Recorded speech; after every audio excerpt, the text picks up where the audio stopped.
Now, what would you do if you feared social services were going to take away your child? For some families, the answer is to leave everything behind and just flee abroad, even living on the run.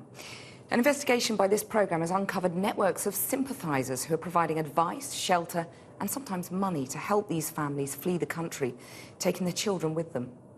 Our social affairs editor, Jackie Long, reports. We are in the middle of packing because the social services caught up with us. They are families turned fugitives. Time's up, come on, you need to get dressed so we can go. Running from the authorities. I just grabbed hold of him and just ran and ran and ran. Taking desperate measures to keep the children social services want to take away. If it gets back to UK social services, all hell will break loose. We were punished for something that we hadn't done. This baby is just 10 weeks old, but has been on the run her whole life. She's not alone. We've discovered across Europe there are scores of British children living as fugitives. In all the cases we've seen, the issue is not of physical harm, but of potential emotional abuse or neglect. A serious charge, and one the parents say is almost impossible to fight. So they choose instead to flee.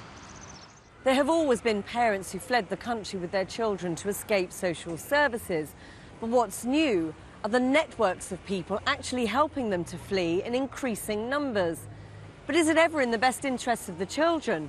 Or is it potentially putting them at risk? I'm a social worker. How are you? What's your name? This footage was filmed by a British mother in hiding in the Republic of Ireland. And don't be nervous now. She fled there with her 4 children to escape the involvement of social services. But now the Irish authorities have caught up with them. We'll be in contact because the case conference will happen. Thanks very much. Thank you. Bye-bye. Once the social worker leaves, Liz, not her real name, decides it's time to move on again. We are in the middle of packing. There are no current proceedings against her, but she's convinced they will try to take the children. Boys, you've got 10 minutes. Come on. They squeeze into the family car and race off, not sure where to. Kids are aboard. And believe it or not, I really question whether we've done the right thing. But I couldn't stand there and wait. That family is not unique.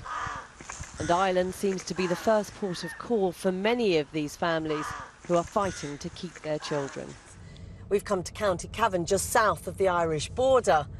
We've been told that in the past 6 months alone, 7 families on the run from social services in England have passed through here. Sharon, we can't use her real name, arrived in Ireland after fleeing the UK with just days to go before the birth of her baby.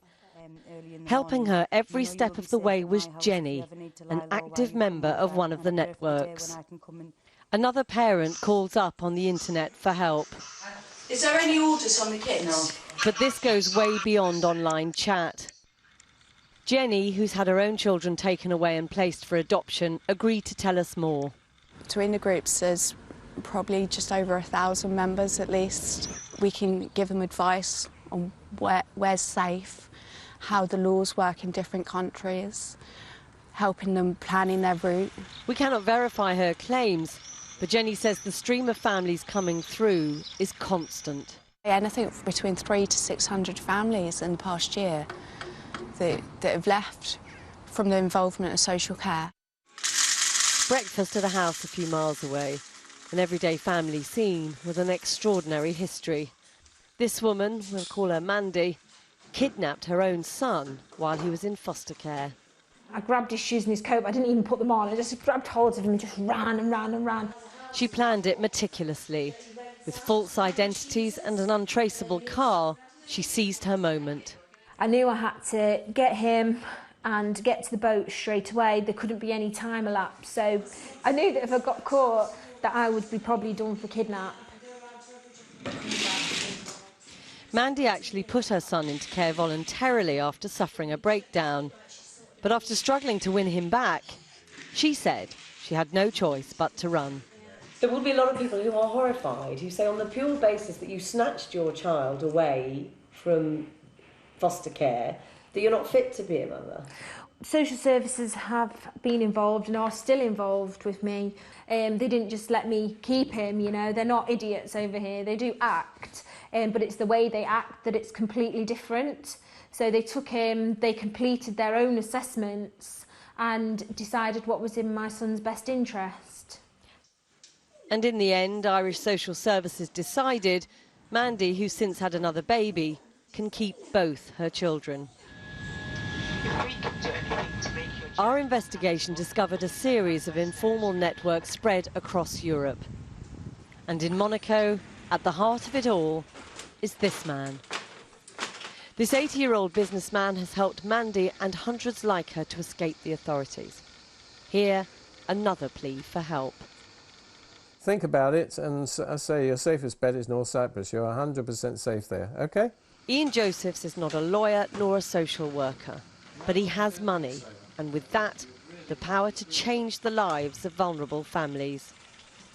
I'm no Bill Gates, but I do pay for pregnant women to escape the country. I get 2 or 3 new calls every single day, practically. That doesn't sound too many, but if you multiply it by 365, it comes to quite a lot. I tell people, escape while you have time. An unshakable belief that British social services routinely make the wrong decisions leave him confident he's always helping the right people.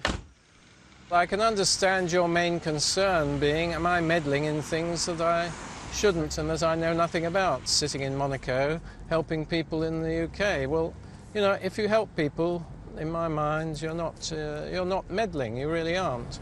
I feel the social services in Ireland, France, Spain, Italy are much more humane and will deal with the mother in a proper way and won't take her baby for past sins or spurious reasons. But what if the mothers he helps refuse to engage with the social services in any country?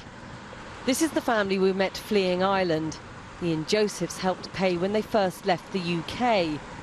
Now Liz, her husband and the 4 children are on the run again, this time to southern Europe. We slept in the car last night and we slept in a tent the 2 nights before that. Though she insists they've done nothing wrong, she says they won't stop running. We're going to have to keep moving. So we really don't have an option. We would like to stay in one place, but we have to be careful. As one family's journey begins, many others have already settled abroad.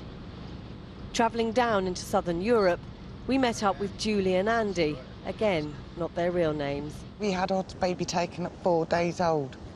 We didn't hurt her to have her taken. Julie had suffered from severe depression, and social services assessed she was in danger of emotionally neglecting or abusing her unborn child. They just pressed the nuclear button, didn't they, straight off? We recognise that the child protection system is important, but you can be convicted on the potentiality of causing harm or neglect. So like many of the parents we met, they argue they were not given a fair hearing by a system too quick to remove children. And this woman, a leading expert in child welfare and a social worker for 30 years, agrees there is a problem. Well, it's clearly saying that there's something very wrong with the system. If the only option people have is to run, then there has to be something that needs to be looked at. It's the system that needs to change, not just the one person or one professional body within it. But she's in no doubt that it's the children who are potentially being put at risk. The problem is that within that there are probably going to be some very vulnerable children, and how can we know that they're getting the right help? It's really very worrying.